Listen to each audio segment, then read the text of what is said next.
Désaxé, 9, axe, frappe.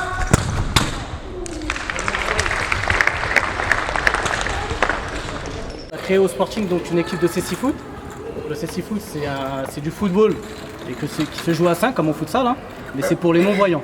Donc il y a deux catégories. Il y a la catégorie B1 qu'on appelle, ça c'est vraiment les non-voyants. Après il y a les B2, si je ne me trompe pas, ça c'est les B3, c'est les malvoyants. Donc déjà ces gens-là peuvent se déplacer sans câble, eux ils peuvent pas. Donc on a créé la section avec Aymen, qui est le gardien du Sporting et de l'équipe de France aussi. Et mon ami Raphaël qui est le guide. Donc après vous allez savoir ce que c'est son rôle au niveau du guide dans le CC Foot. Et vous avez les trois joueurs, donc Hakim, qui est joueur depuis X temps. Bonjour. Vous avez Martin. Bonjour Martin. Et Gaël. Bonjour. Gaël. Il est là. Bonjour Gabriel. Gaël. Les trois joueurs que vous avez devant vous là quand même, faut pas oublier que c'est trois médaillés olympiques quand même. Ils ont pris une médaille d'argent.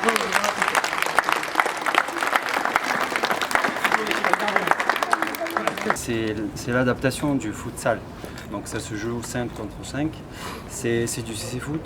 Donc ça se joue avec un ballon sonore parce que les joueurs sont non-voyants. On porte un bandeau sur les yeux parce qu'il y a des non-voyants qui ont encore un reste visuel, donc ce qu'on appelle des perceptions lumineuses.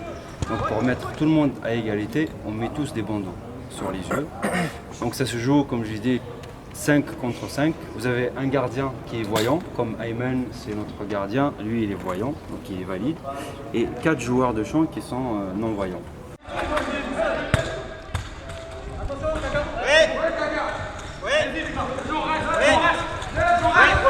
Ça se joue avec des règles spécifiques, en fait, c'est pour ça que c'est adapté pour nous, pour personnes déficientes visuelles. Il y a déjà le ballon qui est sonore, comme je l'ai dit. Il y a la règle du signalement, c'est-à-dire que le porteur du ballon, celui qui progresse avec le ballon, on l'entend, donc il n'a pas besoin de se signaler sur le terrain parce qu'il fait du bruit avec le ballon, donc il n'a pas besoin de se signaler. Mais le non-porteur du ballon, dès qu'il fait une action vers le porteur du ballon, il doit se signaler. Donc il doit dire voy, ça veut dire j'arrive en espagnol. Donc ça c'est la première adaptation. Il y a un guide, donc c'est le rôle du RAF, de Raphaël. Lui, il va se poster en fait derrière les cages adverses.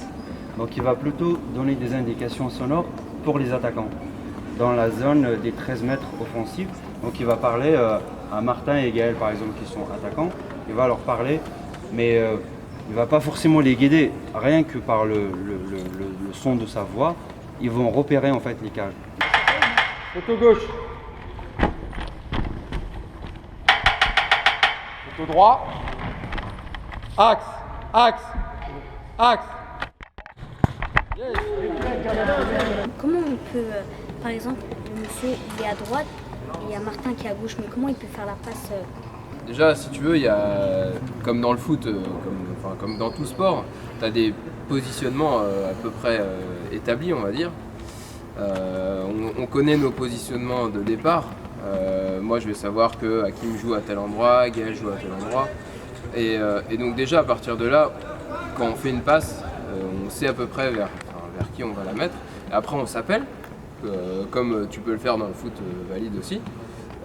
Appeler ton partenaire, et puis après c'est ce que je vais dire, c'est la sensation du jeu, c'est-à-dire que même s'il n'est pas à l'endroit où tu vas mettre la passe, si tu veux lui mettre dans l'espace par exemple, tu vas le faire parce que c'est le sens du jeu et tu sais que ton joueur va progresser dans ce sens-là en fait. On s'entraîne souvent ensemble, du coup on se connaît en fait.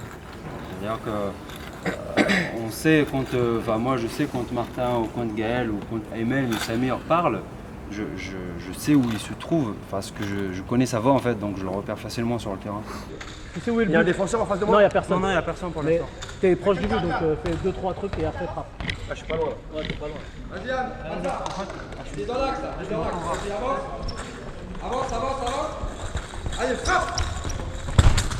Par exemple pour vous, si on vous met le bandeau, ça va être assez difficile parce que vous avez l'habitude d'utiliser la vue pour jouer tout simplement.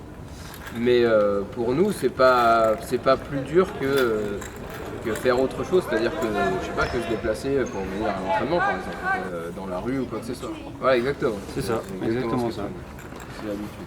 Et en fait, le fait qu'on ne voit pas, on sollicite un peu plus les autres sens, et qui se développent ou pas d'ailleurs, mais on les sollicite un peu plus, donc on les fait travailler un peu plus, et ça compense un tout petit peu la vue, on va dire.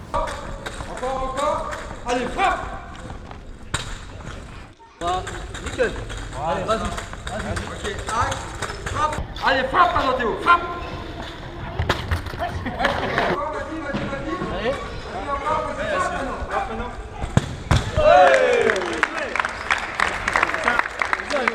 C'est bien. Allez, c'est belle. On dessus.